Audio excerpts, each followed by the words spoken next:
اب میں نے جو آیت اس وقت تلاوت کی ہے اس میں اللہ تعالیٰ نے معافی مانگنے کا طریقہ سکھایا ہے.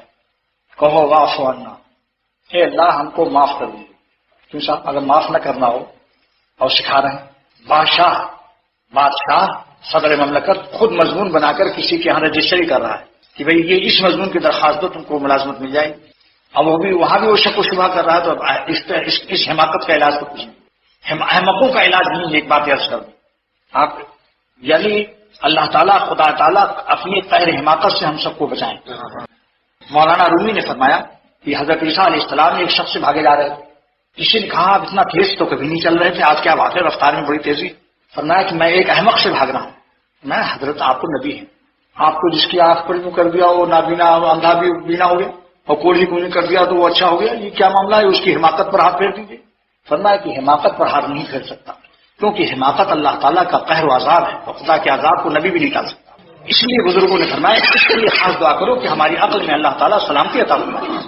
حکیم الامت کے تمام مواعظ میں آخر میں یہی دعا ہے کہ اللہ ہم سب کو عقل سلیم، فہم سلیم اور قلب سلیم عطا فرمائے.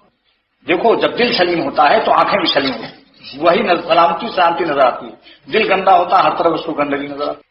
اسی لیے اللہ تعالیٰ نے فرمایا کہ قلب کو سلیم بناؤ پھر جسم میں سلامتی آ جائے گی.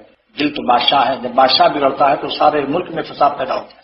جسم کے اندر قلب جو ہے یہ بادشاہ ہے، اس کو درست کرو. اگر قلب سنور گیا سارا جسم سنور جائے گا. حدیث میں ہے الا ان فی الجسد مضغۃ، اے لوگو تمہارے جسم میں ایک لوتھڑا ہے، اذا صلحت جب وہ درست ہو جاتا ہے صلح الجسد کلہ، سارا جسم سنور جاتا ہے، اچھے اچھے اعمال ہوتے ہیں. واذا فسدت، اگر دل بگڑ گیا تو فسد الجسد کلہ، سارے جسم سے گندے اعمال صادر شروع ہو جاتے ہیں. دل گلستہ تھا تو ہر شے سے ٹپکتی تھی بہار.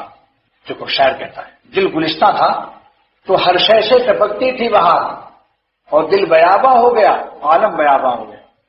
دل بیاباں ہو گیا عالم بیاباں ہو گیا. دل میں غم آ گیا پھول وول کچھ اچھے نہیں لگتے. اسی لیے مولانا رمی رحمۃ اللہ علیہ فرماتے ہیں کہ کانٹوں میں ایک شخص مسکرا رہا ہے اور پھولوں میں ایک شخص رو رہا ہے، بلکہ خودکشی کی اسکیم بنا رہا ہے گلستان میں بیٹھ کر. چاروں طرف گملے پھولوں کے، کیوں؟ اس کے دل میں غم بھرا جو پھولوں میں، اور کانٹوں میں جو ہنس رہا ہے اس کے دل میں کوئی خوشی اتر گئی ہے جو کانٹے وہاں تک نہیں پہنچ سکتے دل تک. اسی لیے اللہ کو دل عطا کیا جاتا ہے. نبیوں کے سینے میں دل ہی تو دیا جاتا ہے. دل ہی ہے ان کا خاص معاملہ جہاں سب کچھ ملتا ہے. اگر جسم پر ملتا تو ساری دنیا کوئی کافر نہ رہتی، لیکن وہ بڑے بکسے کے اندر چھوٹے صندوقچے میں اللہ میاں رکھتے ہیں، وہ نظر نہیں آتا ہر شخص کو کہ اس میں کتنا قیمتی موتی ہے. صندوق اندر ہوتا ہے، جسم تو بڑا ہے بکسا، بڑے بکسے میں چھوٹے صندوقچے میں جو قیمتی چیز ہوتی ہے اس سے بڑے بکسے کی بھی قیمت لگ جاتی ہے. تو دل بیاباں ہو گیا عالم بیاباں ہو گیا. اللہ تعالیٰ کا یہ معاملہ ہے، قلب کی درستی، قلب کا سنورنا.